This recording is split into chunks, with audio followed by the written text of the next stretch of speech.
الحمد لله نحمده ونستعينه ونستغفره ونعوذ بالله من شرور أنفسنا ومن سيئات أعمالنا.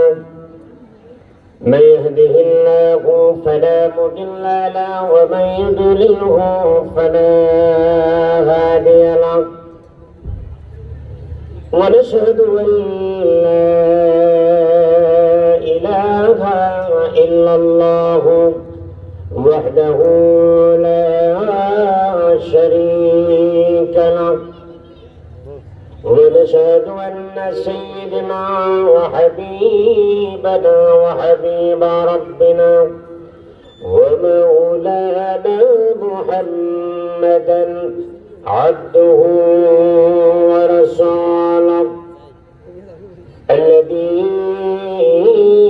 أرسله بالحق بشيرا ونذيرا وداعيا إلى الله بإذنه وسراجا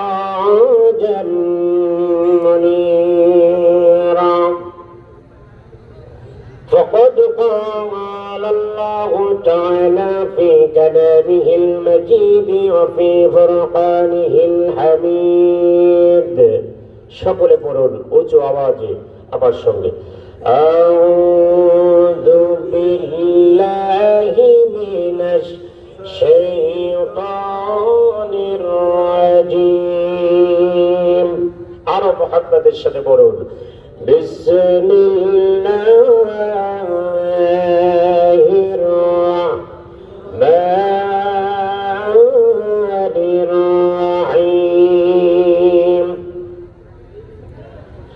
الذين إن مكناهم في الأرض أقاموا الصلاة وآتوا الزكاة وأمروا بالمعروف ونهوا عن المنكر.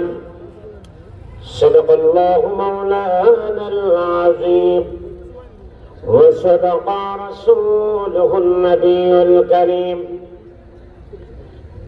وعن أبي هريرة رضي الله تعالى عنه قال رسول الله صلى الله عليه وسلم قال سبحان الله وبحمده 100 مرة غفرت له ذنوبه وإن كان مثل زبد البحر. متفق عليه. أو كما قال النبي عليه الصلاة والسلام.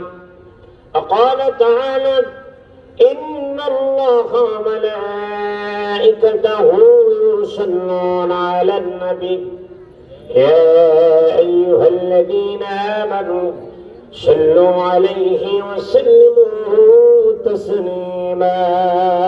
اللهم صل على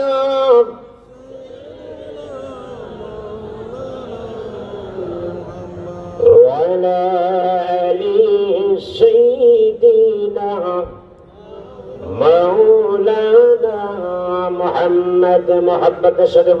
اللهم صل على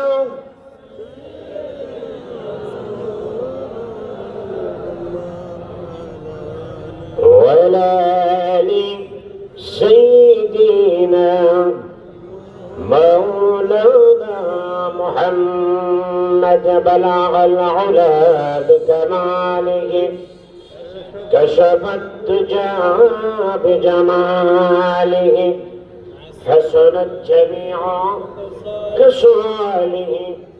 صلوا عليه وعليه. तेरी मेरा जो थी कैतनो हो कलम तक पहुँचा. और मेरी मेरा जो है کہ میں تیرے قدم تک پہنچا بلغ العلا جرے كشف الدجى بجماله حسنت جميع خصاله صلوا عليه وعليه مشرق حب محمد مدعي وعلما مدعي خرشيد شقاش سینہ سوزان ما بلغ العلا بکمالہ کشف الدجى بجمالہ حسنت جميع خصالہ صلوا علیہ ہونائے فلتب بلبل کے ترنم بھی نہ ہو چمر دہر میں کلیوں کا تبسم بھی نہ ہو بلغ العلا بکمالہ جڑے کشف الدجى بجمالہ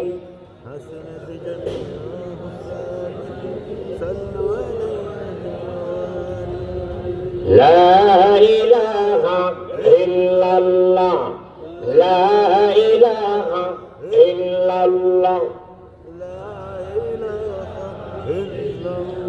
جر لا إله إلا الله ليك هني الله سرا ليك هني الله سرا لا إله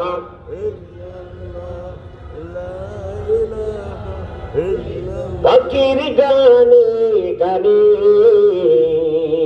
হাওয়ার টানে টানে এই নামেরি সুর ধরিয়া এই নামেরি সুর ধরিয়া পাখি যায় জিকির করিয়া লা ইলাহা ইল্লাল্লাহ জোর লা ইলাহা ইল্লাল্লাহ লা ইলাহা ইল্লাল্লাহ বহু দূরে মদিনা কেমনে যাব জানি না মদিনা যাওয়ার ইচ্ছা কার কার আছে দুইটা হাত উঁচু করে আল্লাহু আকবার বলো আল্লাহ আমাদেরকে মদিনার জন্য কবুল করে জোরে বলেন আমিন বহু দূরে মদিনা কেমনে যাব জানি না দয়া করো দয়াল আল্লাহ নসিব করো মদিনা লা ইলাহা ইল্লাল্লাহ জোর লা ইলাহা ইল্লাল্লাহ লা ইলাহা ইল্লাল্লাহ لا إله إلا الله لا إله إلا الله محمد رسول الله চিৎকার মেরে পড়ুন সাল্লাল্লাহু আলাইহি ওয়াসাল্লাম نحمده ونصلي على رسوله الكريم أما بعد বাইয়ারা বাজার নুরানি হাফিজিয়া মাদ্রাসা ও এতিমখানার উদ্যোগে 29তম ওয়াজ ও দোয়ার মাহফিল অন্ধকার মাহফিলের সম্মানিত সভাপতি জনাব ডাক্তার মোহাম্মদ আলী সাহেব সভাপতি অত্র মাদ্রাসা আল্লাহ পাক আজকের মাহফিল ও মাদ্রাসার সম্মানিত সভাপতি সাহেবকে তিনি অসুস্থ দেখেছি আল্লাহ পাক যেন পরিপূর্ণ শিফা কামেলা আজেলা নসিব করে জোরে বলুন আমিন এবং আমরা যারা এখানে এসেছি এখনো যারা আসতে পারিনি আল্লাহ পাক আমাদেরকে জান্নাতের বাগানে কবুল করেনি বাহিরে আটকে রেখেছেন শয়তান সেই শয়তানকে লাথি দিয়ে কোরআনের মজলিসে কোরআনের টানে নবীর মহব্বতে আসতে যেন বাকিরা পারে দোয়া করি সকলে পড়ুন আমিন অন্যান্য অতিথিবৃন্দ হযরত উলামায়ে কেরাম আমার পূর্বে আজকের মাহফিলের সম্মানিত প্রধান আলোচক কথা বলেছেন যার ছাত্র সমতুল্য আমরা জনাব মুহাদ্দিস আবু নসর আশরাফি সাহেব, প্রধান মুহাদ্দিস হাজীগঞ্জ কামিল মাদ্রাসা। আল্লাহ পাক হুজুরকে দ্বীনের জন্য, এই এলাকার জন্য কবুল করুক, জোরে বলেন আমিন। বন্ধুগণ আমার, আপনারা এই মুহূর্তে যেভাবে বসা আছেন, এটা হলো কোন বাজারে আপনার থিয়েটার দেখার জন্য অথবা নাটক দেখার জন্য এইভাবে বসে। জান্নাতের বাগানে বসার তিনটি জায়গায় নবী করিম সাল্লাল্লাহু আলাইহি ওয়াসাল্লাম ফাঁকা রাখতে বিলকুল নিষেধ করেছেন। এক, কোরআনের মজলিসে স্বামী স্ত্রী শোয়ার পরে বিছানায়, আর এক হলো নামাজের কাতারে। মেহেরবানি করে আল্লাহর হস্তে অল্প সময় কথা বলবো, আপনারা একটু কষ্ট করে সামনে চলে আসুন। আমরা কেউ 10:30টায় ঘুমান, জোরে বলেন। এখন আর সেই সময় সেই সিচুয়েশন নেই, এখন কেউ 10:30টায় ঘুমায় না। সুতরাং আমাদেরকে এখান থেকে নড়াচড়ার কোনো কারণ থাকতে পারে না। আসুন আমরা কোরআন থেকে কিছু কথা বলবো, যেই কথা আমাদের জন্য পাথেয় হয়ে যাবে। যেমন আমার আপনার অনেকের বাবা বা দাদা কবরে আছে। কোথায় আছে? জোরে বলেন। এখন সেই কবরের কথা আমাদের খবর আছে। এরপর সিরিয়াল কার কেউ জানেন? আমার আপনার কারো হতে পারে, কিন্তু আমাদের কাছে কিছু আছে, কবরে নেওয়ার মতো কিছু আছে। আচ্ছা দেখি আজকে আমরা এখান থেকে অল্প কিছু সময়ের মধ্যে কিছু নিতে পারি কিনা। আপনারা জানেন কবরে যাওয়ার পরে যে জিনিসটা বয় সেটা হলো গুনাহ। সেটা কি? জোরে বলেন। এখানে গুনাহ ছাড়া বেগুনাহ ফেরেশতা কেউ আছেন? কথা বলেন। থাকলে বলেন আছেন। তাহলে আমরা সবাই কি?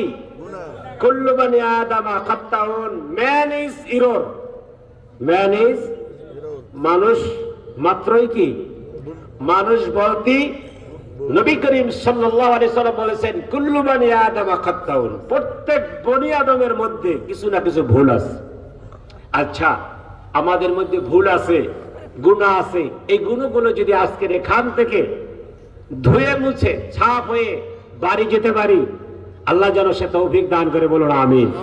আমি আপনাদেরকে এমন একটা আমল বলবো, যে আমলটা 100 বার, কতবার? সে তাসবিহটা 100 বার পড়লে, 100 বার পড়লে যিনি পড়বেন তার যদি গুনাহ আটলান্টিক মহাসাগরের পানি সমতুল্য হয়, যদি আটলান্টিক মহাসাগরের ফেনারাশির মতো হয়, বুখারী ও মুসলিমের হাদিস, নবী করিম সাল্লাল্লাহু আলাইহি সাল্লাম বলেছেন ওই 100 বার আমল করলে সাথে সাথে তাকে বেগুনা ঘোষণা করা হবে। আরো জোরে। এই দলিলটা কোথায়? বুখারী শরীফের 6405 নম্বর হাদিস। কত নম্বর হাদিস? 6405 নম্বর হাদিস। এখানে আপনাদেরকে বলে রাখি, বুখারী শরীফ শুরু হয়েছে নিয়ত দিয়া। কি দিয়া? নিয়তের হাদিস দিয়া। আর শেষ হয়েছে আমি যে হাদিসটা বলেছি এর আরেকটা হাদিস দিয়া। তার মানে জিকিরের হাদিস দিয়া শেষ হয়েছে বুখারী শরীফ। জোরে বলুন সুবহানাল্লাহ। কই?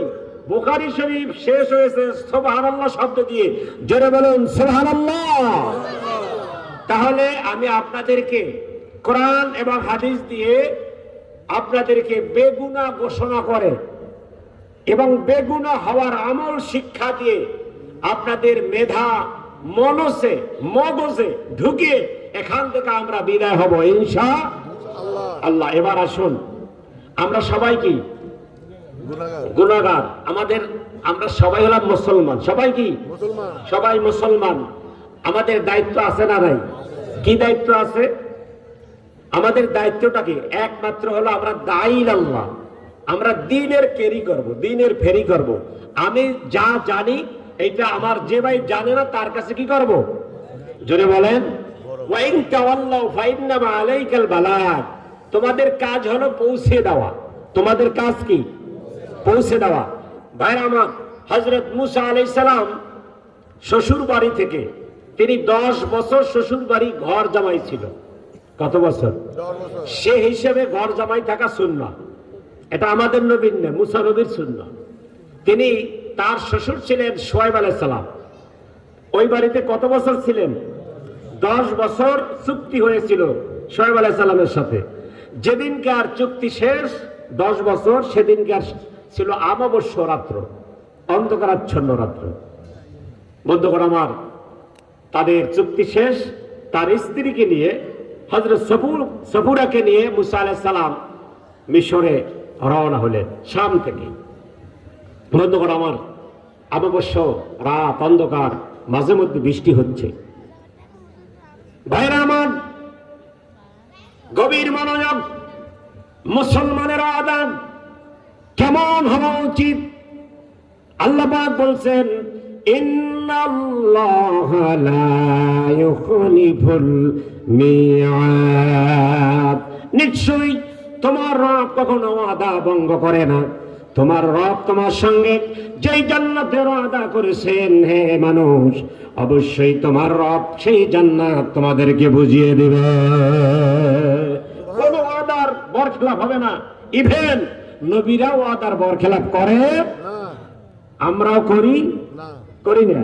আমাদের মধ্যে ওয়াদা ঠিক আছে তো? আহা, অনেকে বলে, বেলা তুই কি দিয়ে বলছো? মুখ দিয়ে বলছো না অন্য জায়গা দিয়ে বলছো? আছে না নাই? বন্ধুগণ আমার, মুসা নবী আর শোয়েব নবীর ওয়াদা ছিল 10 বছর। 10 বছর শেষ, তাদের চুক্তি শেষ। এখন মুসা নবী গাঠুরি নিয়ে রওনা হয়েছে বাড়িতে। কিন্তু এই গাঠুরির সাথে আর এক নূতন মেহমান আছে, তার সন্তান। যে কোনো মুহূর্তে, এনি টাইম তার সন্তান ডেলিভারি হতে পারে। কিন্তু তাদের চুক্তি শেষ, একদিনও তারা আর সেখানে থাকবে না, আর শোয়েব নবীও রাখবে না। ওয়াদা কাকে বলে? চিল্লায় বলেন সুবহানাল্লাহ। চতুর্দিক অন্ধকারাচ্ছন্ন, প্রচন্ড বৃষ্টি। এমন মুহূর্তে হযরত মুসা আলাইহিস সালাম আর হযরত সফুরা, মুসা নবীর স্ত্রী, দুজনে এক গাঠুরি নিয়ে বাড়িতে রওনা হয়েছে। গভীর রাত। কিছু দূর যাওয়ার পরে হযরত মুসা নবীর স্ত্রী হযরত সফুরার ডেলিভারির পেন শুরু হয়ে গেছে, ডেলিভারির ব্যথা শুরু হয়ে গেছে। বন্ধুগণ আমার, সাথে কেউ আছে? আওয়াজ করেন। নার্স আছে? ডাক্তার আছে? হাসপাতাল আছে? কিচ্ছু নাই। আছে কে? আরো জোরে বলেন। আল্লাহর সাথে আপনাদের সম্পর্ক কিছুটা হলো ঘাটতি আছে। আমরা সামনে ইলেকশন আছে, দেখা যাবে 1 কাপ লাল চায় আমরা গলা ফাটিয়ে দেব, কিন্তু আল্লাহর নামটা আমরা কি আসতে নেই। হুজুর অনেক চেষ্টা করেছেন একটু আওয়াজ বের করতে। জোরে বলেন, কে আছে? আল্লাহ পাক আছেন। বন্ধুগণ আমার, হযরত মুসা নবীর স্ত্রী বসে পড়ছেন মাটির উপরে। বলে, স্বামী, আমি আর পারছি না, অন্ধকার রাত, দেখো একটু আগুন পাও কিনা, একটু আলো পাও কিনা। হযরত মুসা নবী দূরে দেখে কি আলো। সে আলো আনার জন্য, আগুন আনার জন্য মুসা নবী ওখানে গেলেন। সেই জায়গাটা হলো তুর পাহাড়। জায়গাটা কি? তুর পাহাড়ের ওখানে গেলেন। বন্ধুগণ আমার, হযরত মুসা নবী একটা লাঠির মাথায় কিছু পাতা, শুকনো খের দিয়ে আগুন আনার জন্য লাঠি বাড়িয়ে দিলেন। কিন্তু ওই আগুন মুসা নবীকে একটা ধাওয়া করল। সুবহানাল্লাহ। মুসা নবী ওখানে দাঁড়িয়ে থাকতে পারল না, পেছন থেকে দৌড় দিল। তাহলে বলেন, মুসা নবীর ভয় আছে না নাই? আরো জোরে বলেন, ভয় আছে। উনি পিছনে গিয়ে শুয়ে পড়ল। এত জোরে ব্যাগে গেছে, ব্যাগ গিয়ে গেছে পেছনে। বন্ধুগণ আমার, আল্লাহ পাক দেখল তার হাবিব ভয় পেয়েছে। আল্লাহ পাক বলে, ইন্নী আনা রাব্বুক। ও মুসা, এটা কোনো আগুন নয়, এটা কোনো আলো নয়। এই আগুন যা দেখেছো, এটা আগুন নয়, এটা হলো তোমার আল্লাহ, এটা হলো তোমার রব। ইন্নী আনা রাব্বুক, নিশ্চয় আমি তোমার রব, আমি তোমার আল্লাহ। উঠে দাঁড়াও, ভয় পেও না। এখন মুসা নবীর সাহস হয়েছে কিনা? তার রবকে সে পেয়েছে। বন্ধুগণ আমার, হযরত মুসা নবী উঠে দাঁড়িয়েছে, বলে, মুসা, আমি তোমার রব। ইন্নী আনা রাব্বুক ফাখলা নালাইকা ইন্নাকা বিল ওয়াদিল মুকদ্দাস তুয়া। তোমার পায়ে জুতা আছে, ফাখলা নালাইকা, তুমি এই জুতা খুলে ফেলো। জোরে বলুন সুবহানাল্লাহ। আল্লাহ পাক বলে, মুসা, তোমার পায়ের জুতা হলো, কারণ তোমার রব এখন তোমার সঙ্গে কথা বলবে। আর তুমি যেখানে দাঁড়িয়ে আছো এটা হলো পবিত্র তুয়া পাহাড়, তুর পাহাড়, তুয়া উপত্যকা, জায়গাটা পবিত্র। এই জায়গায় অনেক ঘটনা আছে। তুমি তোমার পায়ের জুতা হলো, হযরত মুসা নবী নিচু হয়ে পায়ের জুতা খুলে ফেললো, সুরে মেরে দিল অন্য জায়গায়।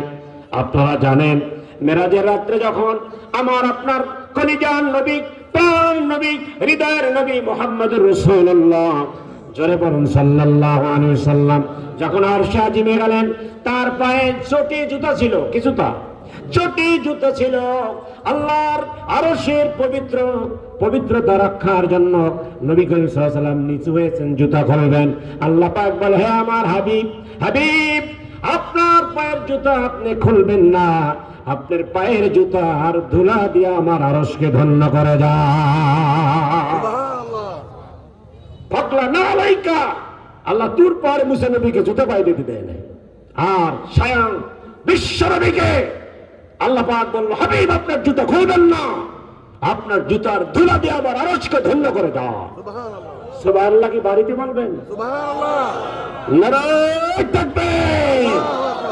আল কোরআনের আলো, আল হাদিসের আলো।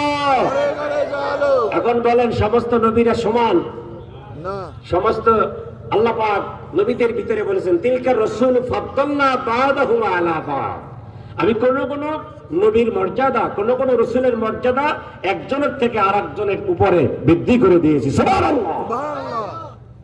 ভাইরা আমার, আল্লাহ পাক বলে, মুসা এবার তুমি গভীর মনোযোগ দিয়ে শোনো আমার কথাগুলো। বন্ধুগণ আমার, গভীর মনোযোগ। আল্লাহ পাক বললেন, হে মুসা, আমি তোমাকে পরিপূর্ণ নবুয়ত দান করলাম। আজ থেকে তুমি যে কালিমার তালকিন দিবে তা হলো লা ইলাহা ইল্লাল্লাহু মুসা কালিমুল্লাহ। হে মুসা, এই দাওয়াতটা নিয়ে তুমি এখন সর্বপ্রথম ফার্স্ট কার কাছে যাও? বলতে পারেন? আল্লাহ পাক কোরআনে বলেন, ইযহাব ইলা ফিরআউনা ইন্নাহু তাগা। তুমি সর্বপ্রথম এই দাওয়াত নিয়ে ফেরাউনের কাছে যাও। কার কাছে? যারা বলেন হযরত মুসা নবী বলে, আল্লাহ আপনি আমাকে কোথায় পাঠাচ্ছেন? আমি নিতে এসেছিলাম আলো, আগুন। আমার স্ত্রী অন্তঃসত্ত্বা, প্রেগন্যান্সি, সন্তান সম্ভবা, ডেলিভারির ব্যথায় তিনি কাতরাচ্ছেন। রব্বুল আলামিন, আলো নাই, মানুষ নাই, নার্স নাই, কিচ্ছু নাই। আল্লাহ আপনি আমাকে ওখানে না পাঠিয়ে কেন ফেরাউনের কাছে পাঠান? দেখেন রাত কয়টা বাজে, আপনারা অনেকেই চলে গেছে। কারণ তিনি চিন্তা করছে, আমি বাড়ির মালিক, বাড়িতে আমি না থাকলে চলে? বলুন তো, পৃথিবীর আসমান জমিন যা দেখি না দেখি, কুলকায়নাত সব কিছুর মালিক কে? আল্লাহ। কে রক্ষা করে? আল্লাহ। কে রক্ষা করে? আল্লাহ। গভীর মনোযোগ।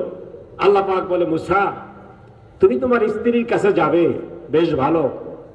তুমি যদি যাও আর আমি যদি রহমত না করি, সকিনা না দেই, বরকত না দেই, তুমি কি ওখানে কোনো ফলাফল পাবে?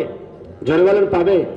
দেখেন না, এখন সিজারের জন্য হসপিটালে যায় কি যায় না? আর আপনার গরু চকের মধ্যে, জমিনের মধ্যে বেঁধে রেখেছেন, গরু ডেলিভারি একা একা করেছে, বাচ্চা একা একা প্রসব করে বাচ্চা নিয়ে বাড়িতে দুপুরের সময় হাজির, আছে না নাই? আর স্ত্রীকে ভালো রাখার জন্য নার্সের কাছে গেছে, শিশুও নেই, মানে সন্তানও নেই, মাও নেই, এমন খবর আছে না নাই?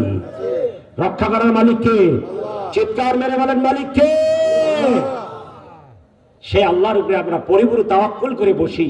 আমরা যেন কোরআন থেকে কিছু এখান থেকে নিয়ে যেতে পারি। আল্লাহ তৌফিক দান করে বলেন আমিন। বন্ধুগণ আমার, আমরা যে কথা বলেছি শুরুতে, মুসা নবীকে আল্লাহ তুর পাহাড়ে বলল জুতা খোলো, আর স্বয়ং বিশ্ব নবীকে আরশে আজিমে বলল আপনি জুতা পায়ে রাখুন, আপনার জুতা দিয়ে ধুলো দিয়ে যান। সুবহানাল্লাহ। বন্ধুগণ আমার, আমাদের নবী, তার বাবা হলো আব্দুল্লাহ। বাবা কি? ইন্তেকাল করার পরে তার মা আমেনা বাড়িতে কি সম্মান পায়? জোরে বলেন। যদি কারো স্বামী মারা যায় ওই স্ত্রীর কোনো কদর থাকে শ্বশুর বাড়ি? জোরে বলেন, থাকে না। তিনি পরগাছা হয়ে যায়, পর হয়ে যায়, চোখের শুল হয়ে যায়, দৃষ্টিকট হয়ে যায়। তা নবী করিম সাল্লাল্লাহু আলাইহি ওয়াসাল্লামের মা সেরকম একটি সিচুয়েশনে পড়লো। অনেক বড় ফ্যামিলি। আপনারা জানেন আব্দুল মুত্তালিবের কয় ছেলে? জোরে বলেন। 10 ছেলে, 1 ছেলে মারা গেছে। কয়জন আছে? 9 জনের 9 জন স্ত্রী। কয়জন? 9 18 আর আমিনা কয়জন? 19 জন। আব্দুল মুত্তালিব একজন। কয়জন? 20 জন। নাতিপুতি 2 জন করে ধরেন, তাহলে 40 জনের ফ্যামিলি। কতজন আছে এলাকায়? ওর মধ্যে একজন মহিলা, তিনি হলো বিধবা। তিনি আপনার আমার নবীর মা। তেনাকে সকলের কটুক কথা না বললেও সেরকম চোখে দেখে, আর চোখে দেখে আল্লাহর নবীর মায়ের মনটা হতাশ হয়ে গেল। আমার স্বামী নেই, আমার স্বামী আমার পেটে একটা বাচ্চা রেখে মারা গেছে। আমি যেরকম এই ঘরে অপ্রিয় পাত্র হয়ে গেলাম, না জানি আমার এই সন্তানটা এসে অপাত্র হয়ে যায়। এই জন্য তিনি কাঁদেন, তিনি ব্যথিত হন। তিনি মাঝের মধ্যে গোপনে গিয়ে চোখের অশ্রু বিসর্জন দিয়ে আসেন। আমার ভাইয়ারা, আমার বন্ধুগণ, গভীর মনোযোগ। আল্লাহ পাক বলে, হে হে আমার হাবিবের মা, আপনার প্রতি, আপনার সন্তানের প্রতি আরশ আজিমের মালিকের গভীর খেয়াল আছে। সুবহানাল্লাহ। সকলের কাছে অপ্রিয় হয়ে এখন বাড়ির কাজও তার বেশি করা লাগে। জানেন, কাজকর্ম আছে না? কথা বলেন না কেন? এত বিশাল ফ্যামিলি, এত আয়োজন, এত কাজ তাকে করতে হয়। তার কেউ নাই, তিনি পরগাছা। বন্ধুগণ আমার, এটা সকলে সহ্য করলেও কে করে নাই? চিল্লায়া বলেন, কে করে নাই? আল্লাহ পাক বলেন, ও শিরিক, আমার হাবিবকে সম্মানিত করব। আর আমার হাবিবের মা যে আমার হাবিবকে পেটে রেখেছে, আমিও তাকে সম্মানিত করব।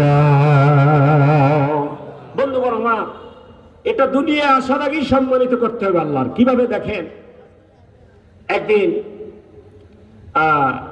নবীজির দাদি আছে না নাই, আব্দুল মুত্তালিবের স্ত্রী গোসল করতে গেছে। গোসল করার আগে হযরত আমিনা গোসল করে আসছেন। হঠাৎ গোসলখানায় নবীজির দাদি প্রবেশ করলো গোসলের জন্য। গোসলের জন্য মহিলাদের একটি সেপারেট জায়গা থাকে, আছে না নাই? বন্ধু আমার, গভীর মনোযোগ। নবীজির দাদি গোসল করতে ঢুকে এমন একটি মিশকাম্বরের ঘ্রাণ অনুভূতি হলো। তার নাকের ডগায় বেশি আসলো আর ডেকে বলল, ও আমেনা, ও আমেনা, এদিকে আসো। দেখো তো আজ গোসলখানা দিয়া এমন মিশকাম্বরের ঘ্রাণ কেন আসে? হযরত আমেনা বলে, মা, শাশুড়ি মা, এটা তো আমি জানি না, এটা আমি জানি না কেন আসে।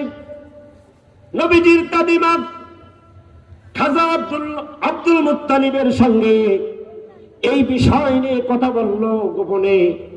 ও স্বামী, হে, আপনি কি অনুধাবন করেছেন? আপনি কি দেখেছেন আমেনা এমন পারফিউম আতর ব্যবহার করে?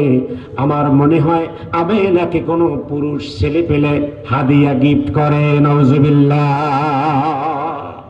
আমার মনে হচ্ছে আমেনা গোসল করার পরে এমন প্রসাধনী ব্যবহার করে, ওই গোসলের পানির সঙ্গে ধুয়ে গিয়ে সমস্ত গোসলখানা সুঘ্রাণ হয়ে যায়। এখন নবীজির দাদি কি মনে করলো যে হয়তোবা ইয়াং বয়স, 17 বছর বয়স। নবীজির মায়ের বয়স কত তখন? জোরে বলেন। 17। যা অনেক মেয়েদের বিবাহ হয় না, সরকারি ভাবেই তো 18 আগে হয় না। তো নবীজির মায়ের এমন একটি বয়স, সন্দেহ হতে পারে। বন্ধুগণ আমার, এখন গভীরভাবে শ্বশুর শাশুড়ি অর্থাৎ নবীজির দাদা দাদি খেয়াল করতে আছে, ক্যারি করতে আছে যে আমেনা কোথায় যায়, কে কি দেয় তাকে, এটা অবজারভেশন করতেছে। বন্ধুগণ আমার,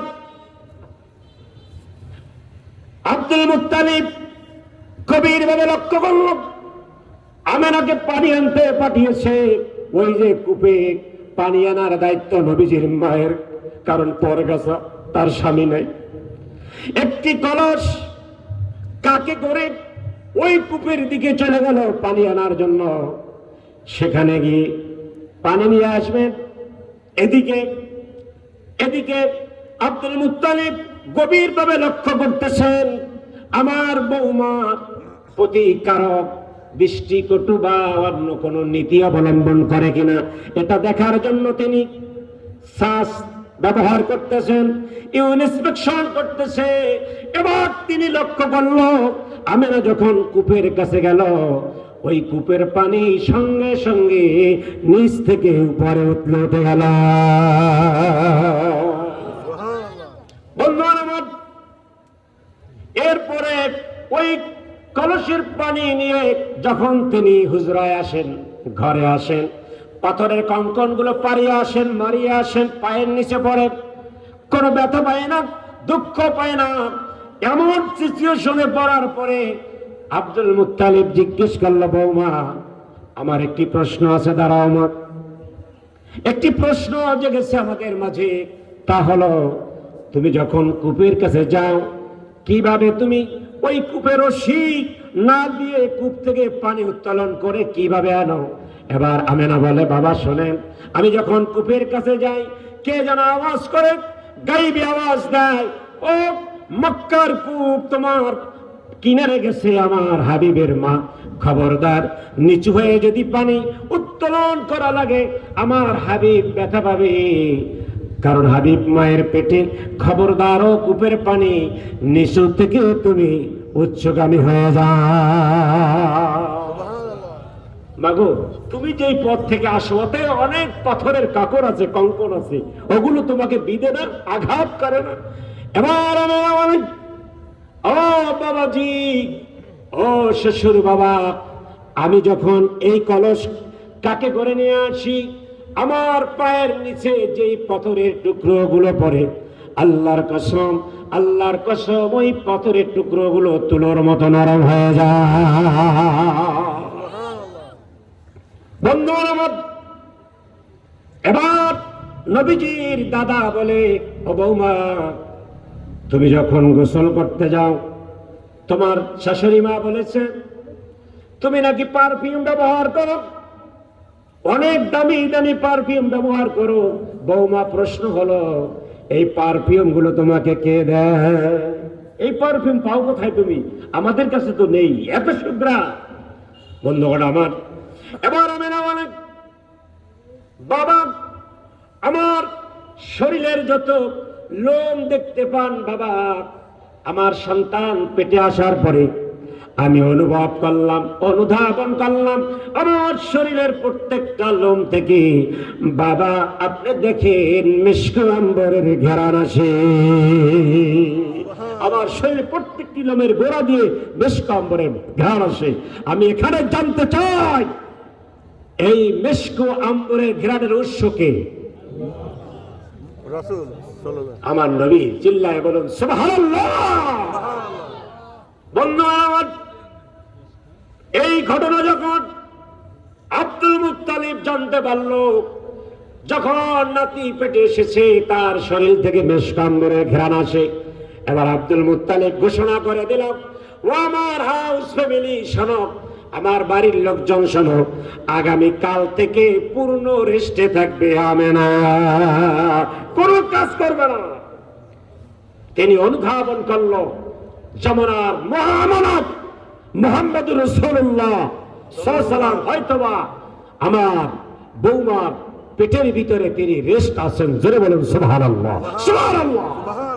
বন্ধুগণ আমার, এই নবীর উম্মত আমরা খুশি হলে, এই নবীর উম্মত হতে পেরে আমরা যদি খুশি হয়ে থাকি, চিৎকার মেরে পড়ুন আলহামদুলিল্লাহ। আর এই নবীর কথা শোনার জন্য জান্নাতের বাগানে যদি আমরা এসে খুশি হয়ে থাকি, প্রাণটা পড়ে প্রাণ উজাড় করে আবার পড়ুন আলহামদুলিল্লাহ। আলহামদুলিল্লাহ। বন্ধুগণ আমার, আল্লাহু আকবার। আল্লাহু আকবার। জিন্দাবাদ জিন্দাবাদ। আল্লাহু আকবার। আলহামদুলিল্লাহ। বন্ধুগণ আমার, যে কথা বলছি, হযরত মুসা কালিমুল্লাহ তিনি তুর পাহাড়ের আগুন থেকে ভয় পেয়েছে কিনা জোরে বলেন। পেয়েছে। আর হযরত আবু বকর সিদ্দিক রাদিয়াল্লাহু তাআলা, হযরত আবু বকর সিদ্দিক রাদিয়াল্লাহু তাআলা আনহু বিশ্বনবী ইল্লাল্লাহ লা